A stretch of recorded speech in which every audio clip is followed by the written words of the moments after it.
Today's question is all about weeding vinyl. This is the Creative Crafters Podcast. Hi, I'm Bette from Bette's Makes, and this is your questions answered. Now, weeding vinyl is something you either fall in love with or you find it a bit frustrating.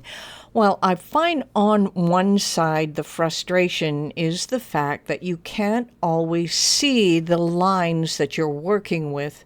And the other part of that frustration, they are very small, tiny bits, and you don't necessarily have the right weeding tool.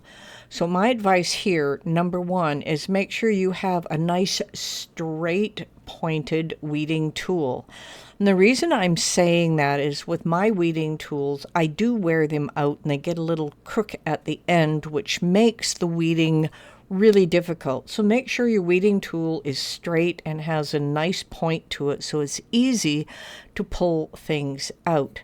Now, the other part of this, of course, is the fact that you can't see the lines. Now, a couple of things that you can do. If you have a darker material you're working with, if you spread the surface layer with a talcum powder of some sort, it could be a baby powder, and just rub it all over your design and then sort of blow off the excess. Don't use water on it, but blow off the excess. The lines are going to appear and you'll see them as white lines. Now, if you're using a lighter material, that doesn't necessarily work as well, and you don't want to use a dark powder, because if you do, then that is going to show up in your design later.